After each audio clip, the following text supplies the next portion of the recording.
Hey guys, welcome back to Our Garage Auto Detail. If you saw the thumbnail or the title, you know what we're working on today. That's right, truck stuff. We're doing a cold air intake by AF Dynamics.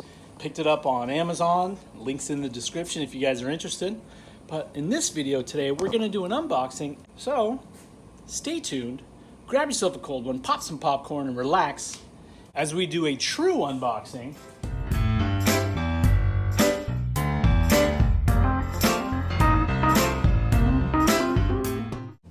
Okay guys, here it is. I saved it for you guys. I did not open it. It's been here about a week. Been waiting to open it, film the unboxing, take everything out and show you what you got. I don't know what's in here. For all I know, it could be a bag of snakes. It could be Jimmy Hoffa's body. I don't know. So let's get a razor blade. Okay, let's get into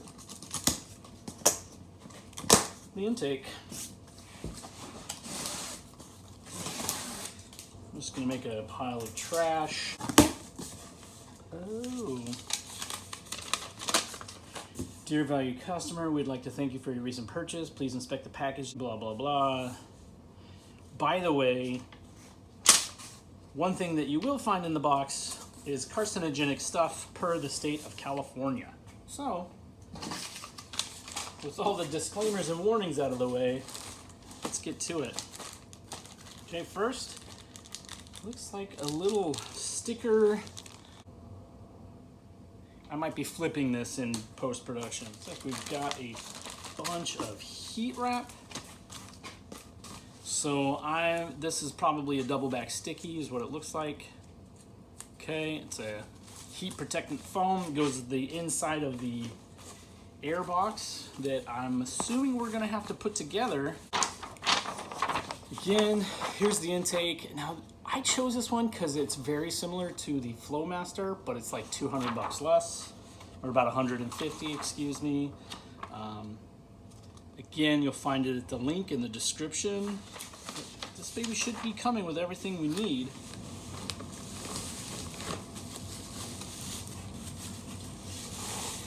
Oh, it's aluminum. Yep. Big guy. Okay, put that back in the bubble wrap. Oh, this looks like the top part shield. I think this one goes on top, right? So it mounts. You can see those little brackets, and we'll know more when we get to install it, but I think the hose clamp that holds the filter on is going to go around this and hold this on as well. Here is our rubber edging protection, whatever. Actually, we'll put that back in.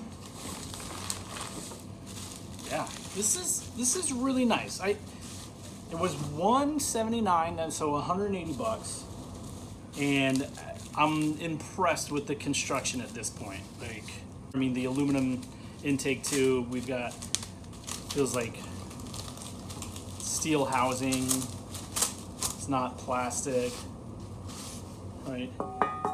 This is part of the housing. There will be assembly instructions later on. Again, that'll be in the second part of the video. Here's the rest. Now, if I'm not mistaken, they give you a couple of different configurations because this covers from 2009 to 2018 Rams with the 5.7 Hemi.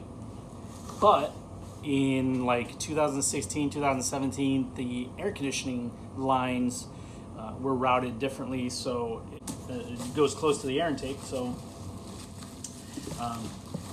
So depending on which year you have, you're going to use one of the different walls so that the air conditioning line can clear it.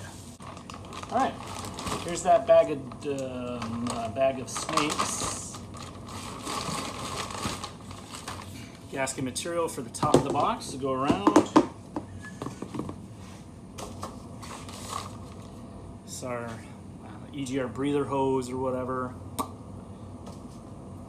It looks like two different styles of connectors for the air sensor.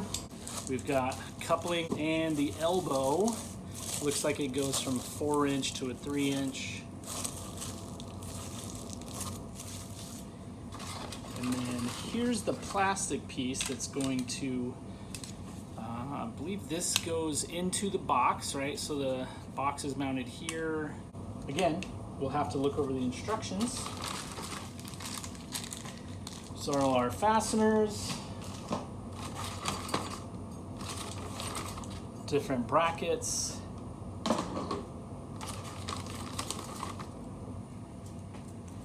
zip tie for something. So, all right, and then what you've been waiting for, the actual filter. It's still super light. Yeah, so that is a big mouth. It's the filter's not branded with anything. Looks like it's dry, it's not oiled, but it's cotton, big mouth. I mean, this is gonna suck in a lot of air. I currently have a K&N drop-in filter right now, so this will be a little bit of an upgrade, probably not crazy. We are gonna do some tests. I'm gonna do some before and after 0 to 60 runs with a screen capture on an app. So that way we can get an idea on if this did anything. And granted, you know, those things aren't, you know, perfect. We're gonna do our best to see if we can't get an okay run out of it before and after. So I'm probably gonna throw this baby together on time lapse so you guys can kind of see the way it goes together. And the second video, install it. So, all right, thanks for watching the unboxing. Stay tuned. We're gonna clear this baby off and put it together. Wiped all the surfaces down with isopropyl and IPA wash.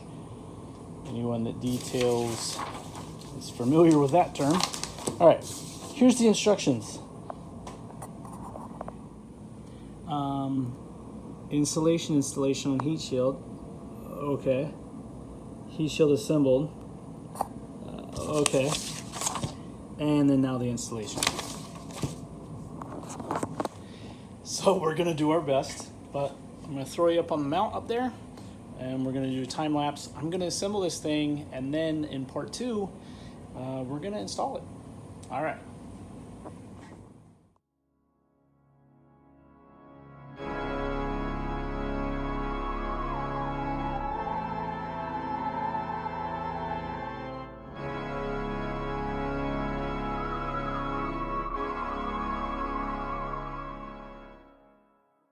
Whew, okay. Sorry guys, sorry for the background noise. Heat pump is working overtime, super hot. But I wanted to stop the time lapse early because I wanted to leave a couple pieces so that you could see it in real time. I kind of, you know, in doing some of this stuff before, there's some tricks that is always kind of nice that sometimes you don't think about, right? You just want to peel it, you want to stick it, you want to get it going. So I stopped the time lapse. I left 2 pieces so that I can do it in real time, and it's super easy. If anyone has ever stuck vinyl on a car, sticker, you know, a label on an envelope where you lined up some lines, it's pretty easy. So let's do these last 2 pieces, then we'll probably go back to time lapse to assemble until it's done, and then yeah. Okay, I've moved these other pieces out of the way. We've got these last 2 pieces. There's this guy, right? And then here's the heat shield. Now you saw the directions. I showed you guys the directions. They're not super awesome, and that's okay. If I can save a few bucks for having to use my brain, I'm okay with that. So one thing that I typically do when doing stuff like this is I line everything up, see how things kind of line up, how the holes line up, how the edges line up, before I even peel the sticker. Right? I want to make sure that this thing's gonna line up, you know, so that it's not doing this and then I'm hitting this edge. What I have noticed is that most of these do need to go up hard against the edges, right? So they're going up against the edge. You're gonna center those holes, gonna peel it and stick it. So typically something that I would do, so what I would do is I would just peel this whole thing because it's a smaller piece. So remember, I've got to come in hard to this edge, up against it, line the holes up, and then run this down under the boss that's got the little threaded part. Then you just make sure it has good adhesion.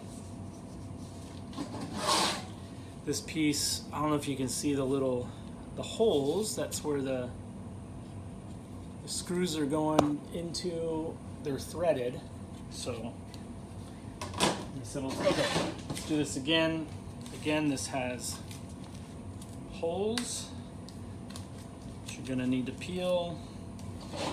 And this one, so this one's got a couple different edges.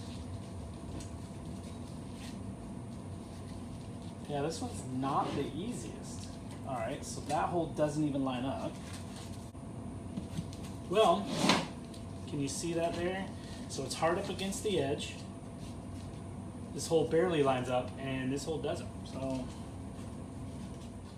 okay, so I took my trusty utility knife and elongated the hole. It looks kind of messy, but it is what we have to go with. So now when you throw it all back together, center it up best you can. Yep. There you go. Took the piece that we cut out and we just moved it. Good enough.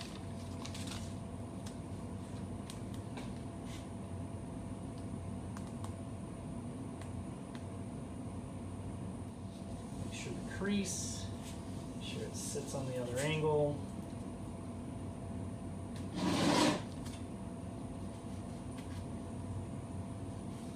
And since this is basically just heat shield foam, pretty easy to work with.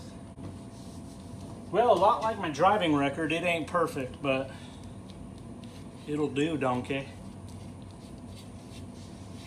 Okay, that was a bad example. That was an example of sometimes things don't always work out perfectly. So, yep. Okay. Now back to the time lapse.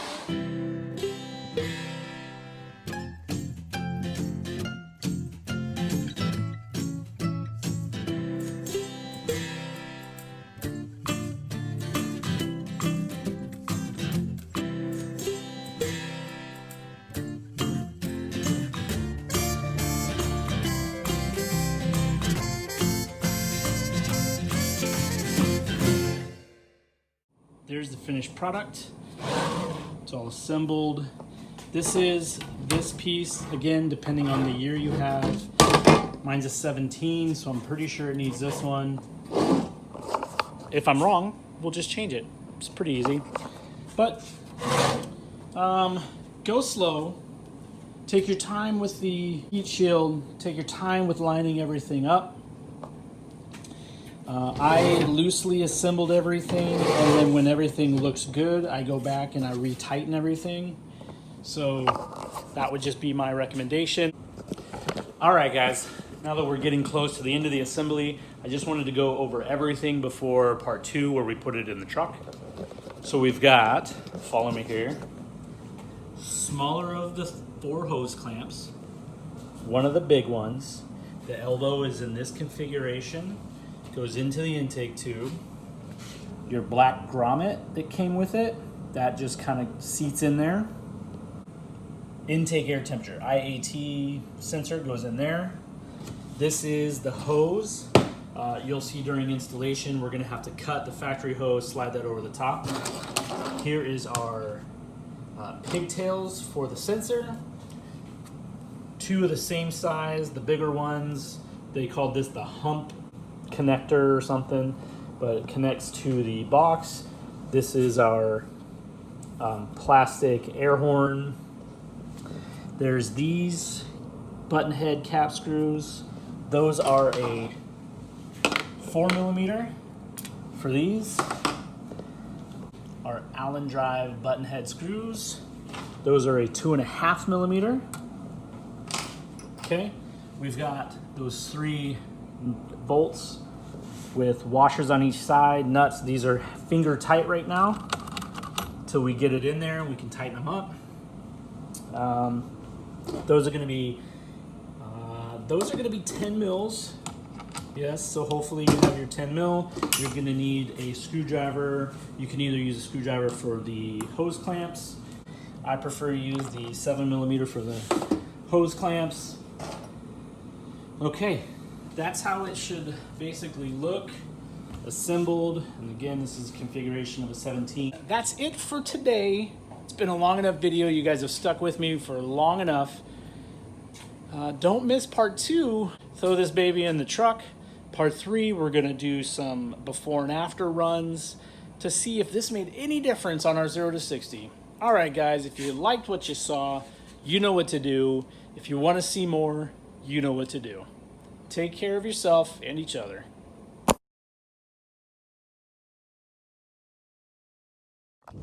Hey guys, welcome back to Our Garage Auto Detail. I've got, never mind.